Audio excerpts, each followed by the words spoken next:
dans le domaine des sens, dans le domaine de l'imprévisible, de l'indicible, du non diagnosticable facilement. Il y a un univers qui peut être relaté par les émotions que nous proposent nos cinq sens.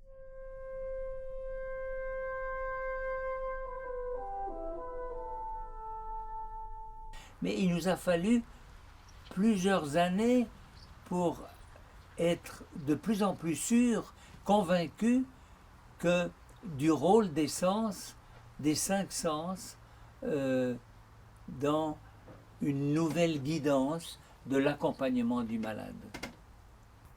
Le passeport sensoriel nous invite à écrire quelques mots sur ce que nous aimons voir, entendre, goûter, sentir et toucher. En écrivant notre passeport sensoriel, nous réfléchissons sur nous-mêmes, nous comprenons mieux qui nous sommes et ce qui nous lie au monde. Nous ravivons des souvenirs liés à des expériences anciennes, parfois oubliées, et avons une nouvelle manière de voir notre histoire de vie. Si on interviewe une personne et dit c'est pas facile la vie, et puis c'est difficile, et puis on est seul, et puis on est stressé. Non! Qu'est-ce que tu aimes entendre? Qu'est-ce que tu aimes goûter? Qu'est-ce que des parfums de fleurs t'ont permis de prendre conscience que c'est le printemps?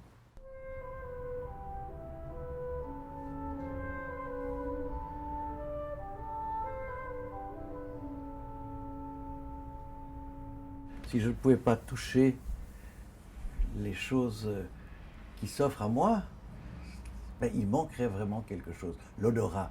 Comment l'odorat, le goût. Une bonne cuisine, on oublie trop souvent lorsque l'on mange ou lorsque l'on boit un bon vin, à quel point nous sommes des êtres favorisés par la nature de pouvoir sentir ces choses-là. À Vevey, chaque fois que je pouvais m'échapper du collège, il y avait un petit bar à tabac qui vendait de la réglisse. Et puis la réglisse aussi, j'aime bien parce qu'il y a une liberté de forme pour cette odeur qui est immense. Depuis l'origine, qui est un bout de bois, jusqu'à des formes élaborées comme la spirale. Et puis, si on doit résumer un peu cette expérience sensorielle, la réglisse, on la sent, on la goûte, on la déroule, on la touche, on la voit, elle est magnifique, elle est un peu lustrée, brillante. Et puis, pour moi, elle est complète. Donc, c'est l'enfance et vraiment la liberté. Parce que chaque fois qu'on sortait, il y avait cette réglisse. Et puis, je crois que je me souviens à peu près que de ça de l'école. La force de ce passeport sensoriel, c'est de nous permettre de nous relier à nous-mêmes et souvent à des racines profondément enfouies, ancrées en nous et qui ne sont jamais très loin. On les croit disparues, elles émergent et souvent ces racines plongent dans notre enfance. Mes parents étaient agriculteurs à la ferme, à la campagne, famille de 12 enfants et on crottait la maison, forcément. Mes frères, quand ils rentraient des champs, c'était tout crotté partout, c'était sale la maison. Et je me souviens que maman, le samedi, elle faisait cirer les meubles. Et je peux vous dire que j'ai toujours de la bonne cire et que je cire régulièrement mes meubles. Et que j'aime rentrer en sentant l'odeur du meuble ciré. Pour moi, c'est le lien avec maman. Le passeport national, c'est toi en tant qu'individu lambda d'une société X. Le passeport sensoriel, c'est toi-même dans tes émotions, à travers l'expression des cinq sens, la vue, l'ouïe, l'odorat, et ce passeport, c'est un témoin d'un moment tout au long de ton parcours de vie. J'aime quand je sens l'odeur qui annonce la pluie.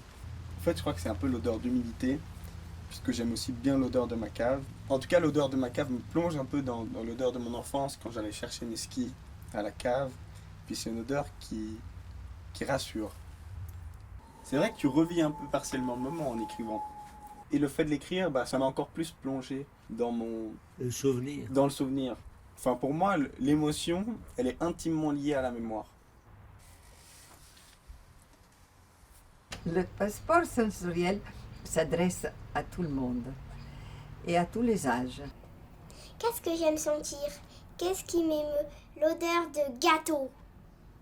On peut en faire un objet très personnel, mais vraiment avec la liberté qui nous est propre. Je me suis donné comme but de l'écrire, de faire un voyage et d'explorer à travers l'essence un tout petit peu ce que j'aimais, comme on dirait un passeport à soi, pour soi et à soi. Comme Virginia Woolf avait parlé d'une chambre à soi, ce lieu privilégié où s'extraire du monde et puis effectivement explorer ce qui se passe à l'intérieur de nous, et ici naturellement toujours à travers l'essence.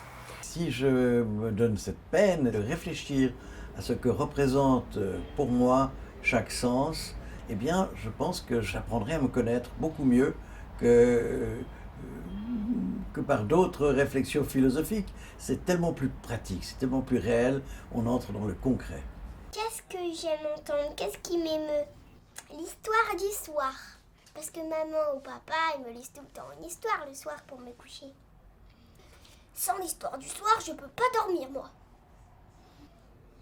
Après, dans quel état ça me met? Je suis content. Il y a des questions qui peuvent aider à remplir le passeport. Mais il y a aussi des pages qui sont vierges, où l'on peut écrire soi-même une pensée, un poème, un petit texte, faire un collage. Finalement, tout ce qui nous relie à la force de nos sens. J'aime chez les vieux leur geste fragile et lent qui tient chaque instant de la vie comme une tasse de porcelaine, comme nous devrions faire nous aussi de chaque instant de la vie. Et en recevant le passeport sensoriel, je me suis dit oui, il faudrait le remplir maintenant, pendant que je peux encore exprimer ce que je ressens, pour que peut-être un jour pouvoir avoir quelqu'un qui me rappelle ce que je sentais et que ça réveille en moi des sentiments et des souvenirs très importants.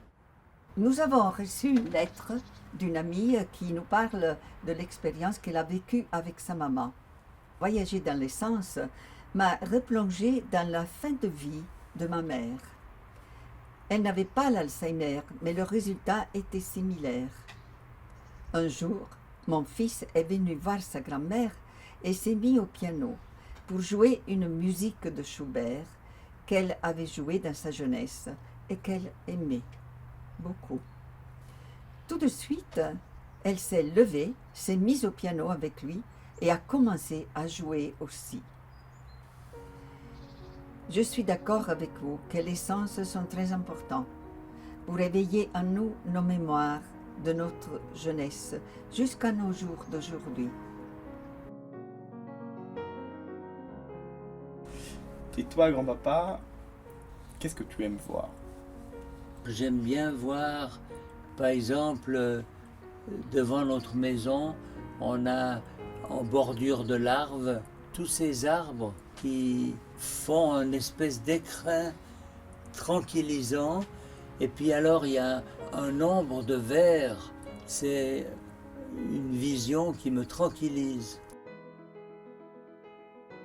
Nous vous souhaitons de très beaux voyages au pays des sens.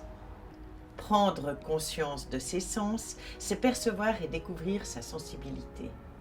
Découvrir, le sentir et le ressentir, c'est le début du « connais-toi toi-même » qui permet la communication et ouvre la porte au sixième sens qui est remplir le passeport sensoriel, va vous donner un enrichissement pour vous-même et pour le dialogue avec l'autre comme vous n'aurez jamais imaginé.